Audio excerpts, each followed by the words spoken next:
hearing you say, and correct me if this is not right, that this is just different iterations of one group that's here. That, in my opinion, is closer to the truth. I don't think it's the exact truth, but it's closest to the truth. And the reason I say that is, first of all, we had a mass abduction of 8 people taken from 2 states and several cities, a double mass abduction on December 8th and December 11th, 1992. All 8 of these people describe all these entities on board the same craft at the same time. Now, why would that be? Well, I can give you 2 answers for that. Number 1 is if we go down to the car lot and I show you Toyotas haven't been having some real problems with some of their products, probably like the alien, and recalls. And if we go down to Toyota lot and they got about 8 cars that they've taken off the market right now because they want to check them out and make sure everything works right. And that's a very admirable thing that Toyota's doing, in my opinion.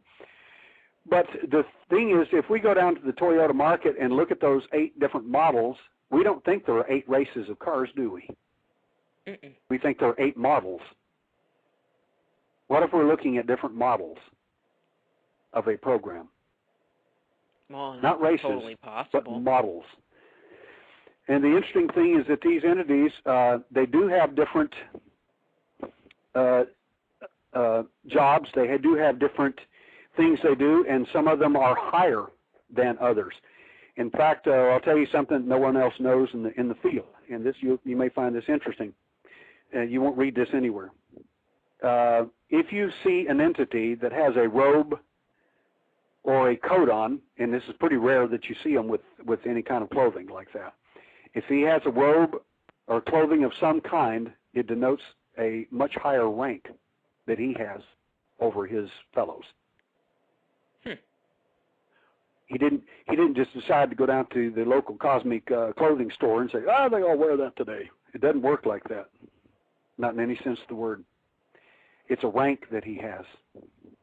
So the other day I heard, and I thought this was kind of interesting, and I just thought about it, that there are, and I'll say this is recent theory that's been put out, that the aliens actually are coming from underground, and that's why they have the big eyes and they're all black, because that's what they use to get the light, and they do the cattle mutilation to get blood, that they use the blood to something underground, and that's what they live on because they don't need plants. Have you heard that, and what do you think? I've heard these ideas, and many of them for many, many years. Usually people who, and I mean this kindly, usually people who don't have any research make stuff up because they can't make sense of it, so they just simply make stuff up and say this must be correct. That's not science. It's not good investigations, and it's guesswork is all it is. However, I will throw some evidence toward their thesis of them coming from a dark place, which could be space, could be underground, could be underwater, which would make more sense to me. The point is that these entities, not all of them have large black eyes, and I'll tell you a little bit about that black eye in just a moment. We'll go into his physiology and his neurology if you like.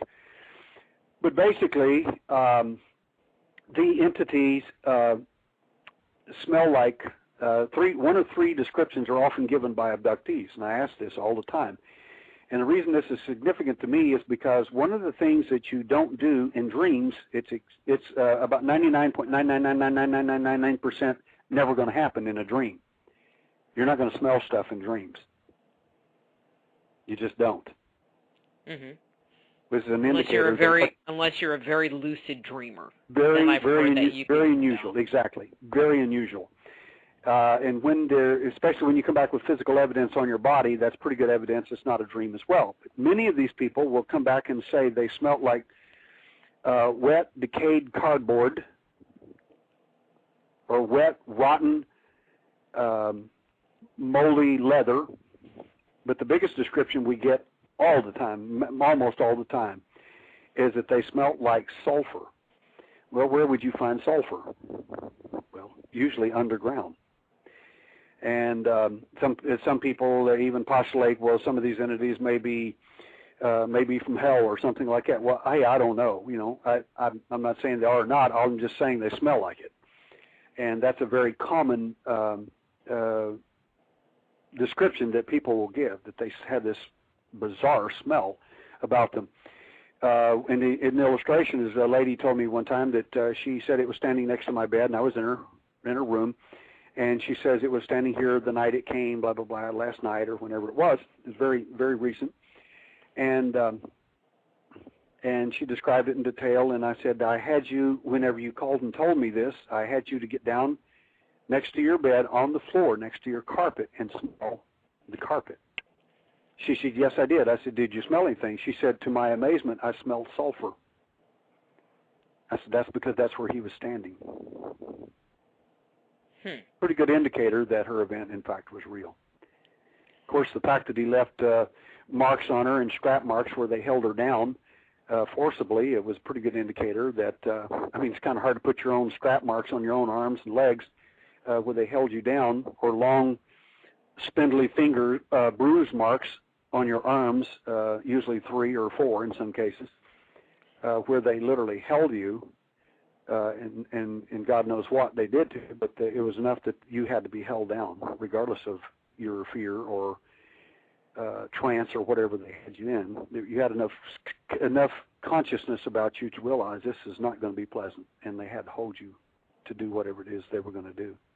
Yeah, and when we have another break coming up in about 11 minutes where I really want to focus on physical evidence, because I think you bring so much to the table with that. I want to kind of back up just a little bit. Where does people get some of this stuff? One of the things that I feel about you is that you go and look at things from a very scientific, investigative, that might be a better way of saying it, perspective. It's like, show me evidence. It needs to be consistent, and even though it can be kind of outside the norm, there's a tolerance for it going outside the norm, this is usually how things play out, And I get the impression that that's how you do your investigating, that's how you interact with, abductees or potential abductees or wannabe abductees. I don't know. But some of the things that people put out about the aliens and stuff like that, where do they get that whole thing? Are they just really making that all up? The people who have these events, by and large, they're, in fact, an investigator from Chicago emailed me yesterday and asked if I would be interested in helping them with some research. And I said, what's that? And they said, well, we'd like to wonder what kind of therapy these people need after their events. And I said, well, vast majority of them don't need any therapy at all. I said, what makes you think there's something wrong with these people? That's just because you saw something different or radically different than other people, and many of you saw it and repeated those events over and over through history and also around the world.